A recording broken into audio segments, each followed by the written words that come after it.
और disaster management से जुड़े सभी साथियों को बधाई देता हूं, क्योंकि ये काम ऐसा है कि आप कई बार अपनी जान जोखिम में डालकर भी औरों की जिंदगी बचाने के लिए बहुत ही शानदार काम करते हैं। हाल में तुर्की और सीरिया में भारतीय दल के प्रयासों को पूरी दुनिया ने सराहा है और ये बात हर भारतीय के लिए गौरव का विषय है। राहत और बचाव से जुड़े ह्यूमन रिसोर्स और टेक्नोलॉजिकल कैपेसिटी को भारत ने जिस तरफ बढ़ाया है, उससे देश में भी अलग अलग आपदा के समय बहुत सारे लोगों के जीवन बचाने में मदद मिली है। डिजास्टर मैनेजमेंट से जुड़ा सिस्टम सशक्त हो, इसके लिए प्रोत्साहन मिले और देश भर में एक तंदुरुस्त स्पर्धा का भी वातावरण बने इस काम के लिए, और इसलिए एक विशेष पुरस्कार की घोषणा भी की गई। आज यहां 2 संस्थानों को नेताजी सुभाष चंद्र बोस आपदा प्रबंधन पुरस्कार दिया गया है। Odisha state disaster management authority cyclone से लेकर के सुनामी तक विभिन्न आपदाओं के दौरान बेहतरीन काम करती रही है। इसी तरह मिजोरम के लुंगलेई फायर स्टेशन ने जंगल में लगी आग को बुझाने के लिए अथक परिश्रम किया, पूरे क्षेत्र को बचाया और आग को फैलने से रोका। मैं इन संस्थानों में काम करने वाले सभी साथियों को बहुत बहुत बधाई देता हूं।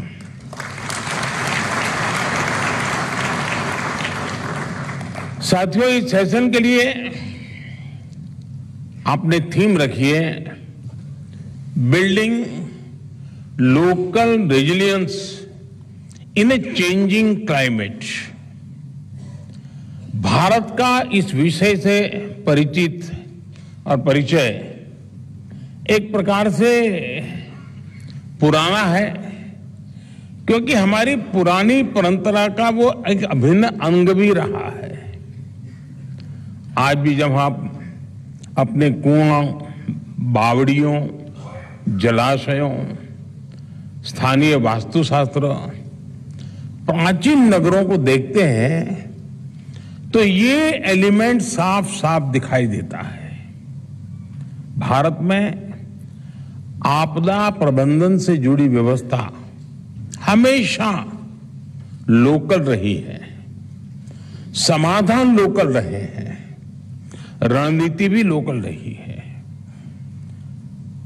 अब जैसे कच्छ के लोग जिन घरों में रहते हैं उसको बुंगा कहते हैं, मड हाउस होते हैं।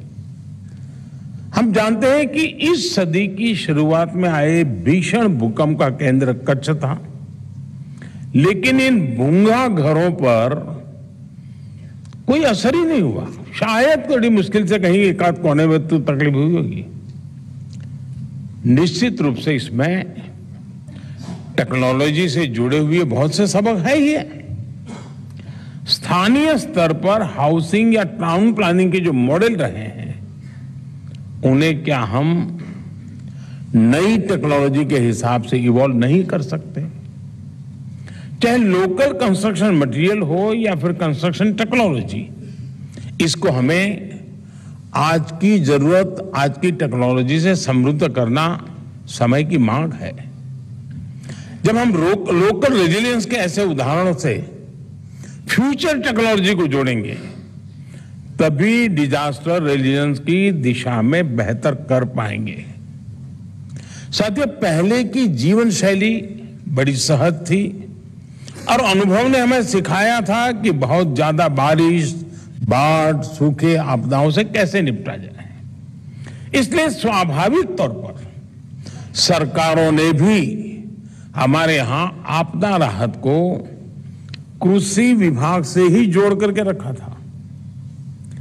भूकंप जैसी गंभीर आपदाएं आती भी थी तो स्थानीय संसाधनों से ही ऐसी आपदाओं का सामना किया जाता था। अब दुनिया छोटी हो रही है, एक दूसरे के अनुभवों से सीखकर निर्माण की तकनीकों में नए नए प्रयोग भी हो रहे हैं, लेकिन वहीं दूसरी ओर आपदाओं का प्रकोप भी बढ़ रहा है। पुराने जमाने में पूरे गांव में एक वैद्यराज सबका इलाज करते थे और पूरा गांव स्वस्थ रहता था। अब हर बीमारी का अलग डॉक्टर होते हैं। इसी प्रकार डिजास्टर के लिए भी डायनेमिक व्यवस्था विकसित करनी होगी। जैसे पिछले 100 साल के आपदा के अध्ययन से जोनिंग की जा सकती है कि बाढ़ का लेवल कहां तक हो सकता है और इसलिए कहां तक निर्माण करना है। समय के साथ इन मापदंडों का रिव्यू भी होना चाहिए, चाहे मटेरियल की बात हो या व्यवस्थाओं का। साथियों, डिजास्टर मैनेजमेंट को मजबूत करने के लिए रिकग्निशन और रिफॉर्म बहुत जरूरी है। रिकग्निशन का मतलब यह समझना है कि आपदा की आशंका कहां है और भविष्य में वो कैसे घटित हो सकती है। रिफॉर्म का मतलब है कि हम ऐसा सिस्टम विकसित करें जिससे आपदा की आशंका कम हो जाए। डिजास्टर की आशंका को कम करने का सबसे अच्छा तरीका यही है कि हम सिस्टम में सुधार करें, समय रहते उसे ज्यादा सक्षम बनाएं और इसके लिए शॉर्टकट अप्रोच के बजाय लॉन्ग टर्म थिंकिंग की जरूरत है। अब हम साइक्लोन की अगर बात करें तो साइक्लोन के समय भारत की स्थिति का अगर हम उसके ऊपर नजर करें तो ध्यान में आता है, एक समय था जब भारत में साइक्लोन आता था तो सैकड़ों हजारों लोगों के असमय मृत्यु हो जाती थी। हमने उड़ीसा और पश्चिम बंगाल के तटीय इलाकों में ऐसा कई बार होते देखा है, लेकिन समय बदला, रणनीति बदली, तैयारियां और बेहतर हुई तो साइक्लोन से निपटने की भारत की क्षमता भी बढ़ गई। अब साइक्लोन आता है तो जान माल का कम से कम नुकसान होता है। ये सही है कि हम प्राकृतिक आपदा को रोक नहीं सकते, लेकिन हम उस आपदा से नुकसान कम से कम हो इसके लिए व्यवस्था तो जरूर बना सकते हैं। और इसलिए ये जरूरी है कि रिएक्टिव होने के बजाय हम प्रोएक्टिव हो। साथियों, हमारे देश में प्रोएक्टिव होने को लेकर पहले क्या स्थिति थी, अब क्या स्थिति है, मैं इसका जिक्र भी आपके सामने करना चाहूंगा। भारत में आजादी के बाद 5 दशक बीत गए थे, आधी शताब्दी बीत गई थी, लेकिन डिजास्टर मैनेजमेंट को लेकर कोई कानून नहीं था।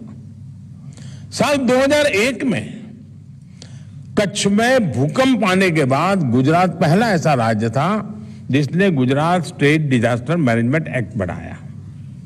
इसी एक्ट के आधार पर साल 2005 में केंद्र सरकार ने भी डिजास्टर मैनेजमेंट एक्ट का निर्माण किया। इसके बाद ही भारत में नेशनल डिजास्टर मैनेजमेंट अथॉरिटी बनी।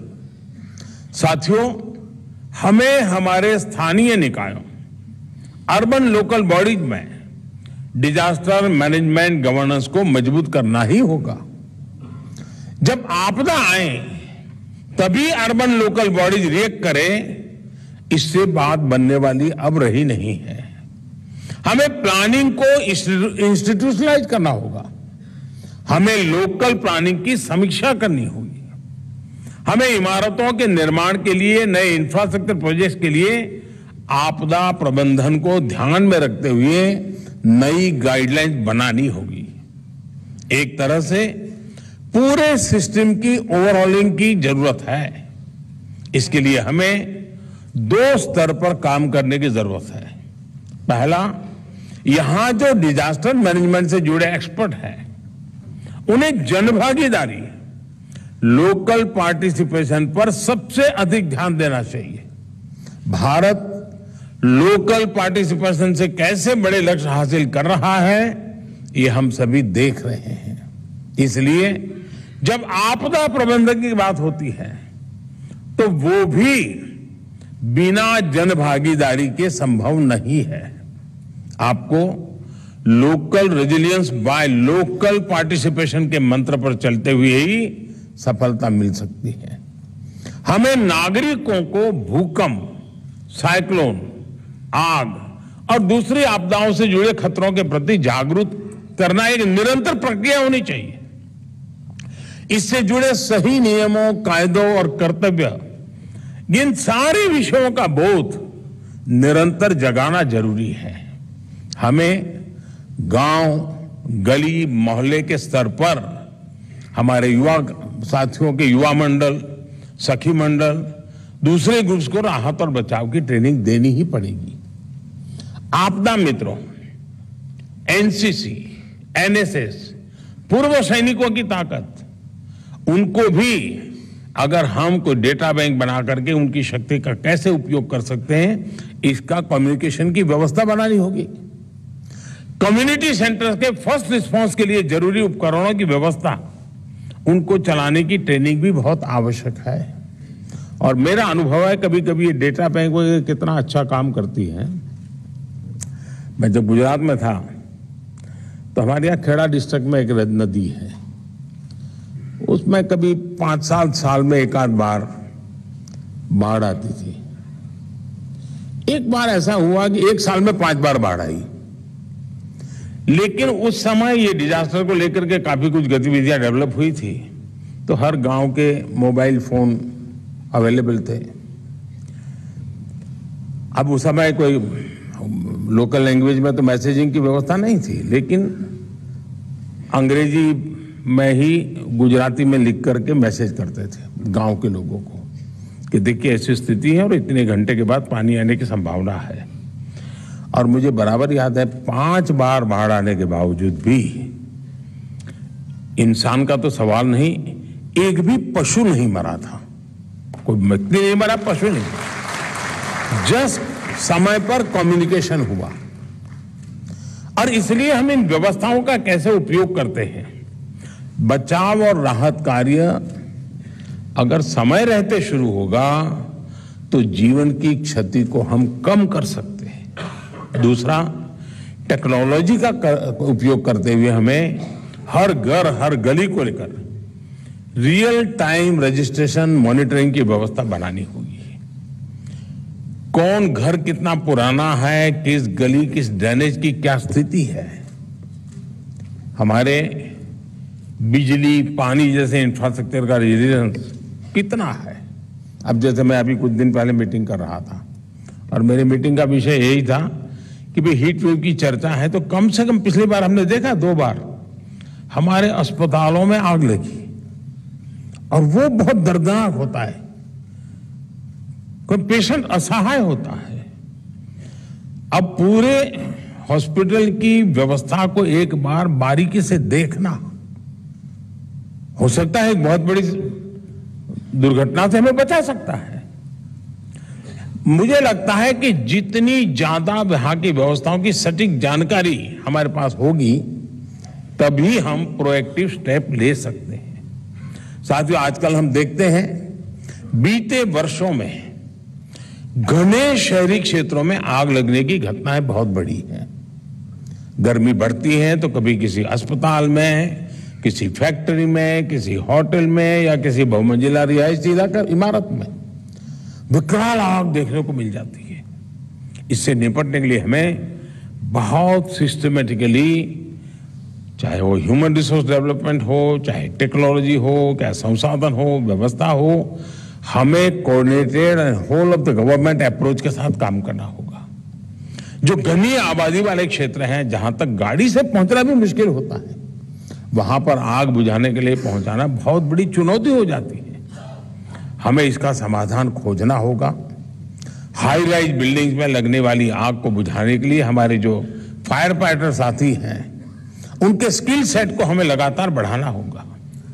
हमें यह भी देखना होगा कि ये जो इंडस्ट्रियल फायर लगती है, उसे बुझाने के लिए पर्याप्त संसाधन हो। साथियों, डिजास्टर मैनेजमेंट के इन प्रयासों के बीच स्थानीय स्तर पर स्किल और जरूरी उपकरण, उन दोनों का आधुनिक होते रहना भी बहुत आवश्यक है। जैसे आजकल ऐसे अनेक उदाहरण आ गए हैं जो फॉरेस्ट वेस्ट को बायोफ्यूल में बदलते हैं।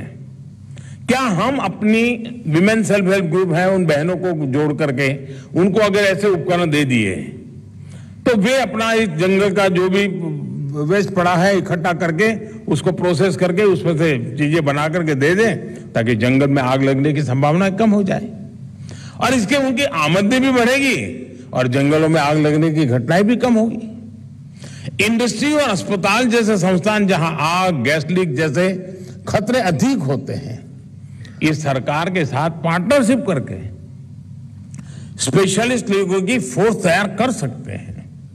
अपने एम्बुलेंस नेटवर्क का हमें विस्तार भी करना होगा और इसे फ्यूचर रेडी भी बनाना होगा। इसको हम 5G, AI और IoT जैसी टेक्नोलॉजी से अधिक रिस्पॉन्सिव और इफेक्टिव कैसे बना सकते हैं, इस पर भी व्यापक चर्चा करके रोड मैप तैयार करना चाहिए।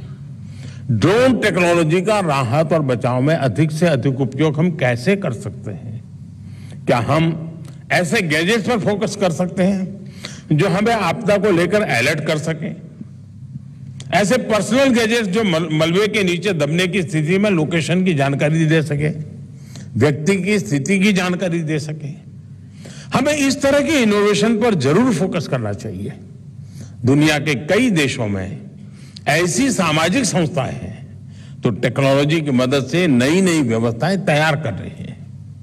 हमें इनका भी अध्ययन करना चाहिए, वहां की बेस्ट प्रैक्टिसेस को एडॉप्ट करना चाहिए। साथियों, भारत आज दुनिया भर में आने वाली आपदाओं को लेकर तेजी से रिस्पॉन्स करने के लिए कोशिश करता है और रेजिलियंस इंफ्रास्ट्रक्चर के लिए पहल भी करता है। भारत के नेतृत्व में बनी coalition for disaster resilience infrastructure से दुनिया के 100 से अधिक देश आज जुड़ चुके हैं। ट्रेडिशन और टेक्नोलॉजी हमारी ताकत है। इसी ताकत से हम भारत ही नहीं बल्कि पूरे विश्व के लिए डिजास्टर रेजिलियंस से जुड़े बेहतरीन मॉडल तैयार कर सकते हैं।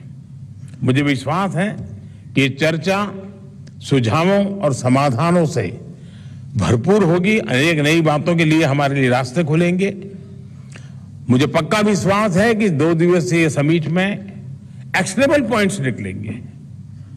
मुझे विश्वास है कि और समय भी ठीक है, बारिश के दिनों के पूर्व इस प्रकार की तैयारी और इसके बाद राज्यों के बाद महानगर और नगरों में इस व्यवस्था को हम आगे बढ़ाएं, एक सिलसिला चलाएं, तो हो सकता है कि वर्षा के पहले ही बहुत सारी चीजों को हम एक प्रकार से पूरी व्यवस्था को सेंसिटाइज कर सकते हैं। जहां आवश्यकता है वहां पूर्ति भी कर सकते हैं और हम कम से कम नुकसान हो उसके लिए सज्ज हो सकते हैं। मुझे आपकी समिट को मेरी तरफ से बहुत बहुत शुभकामनाएं हैं। धन्यवाद। बहुत बहुत धन्यवाद प्रधानमंत्री जी, आपकी अंतर्दृष्टि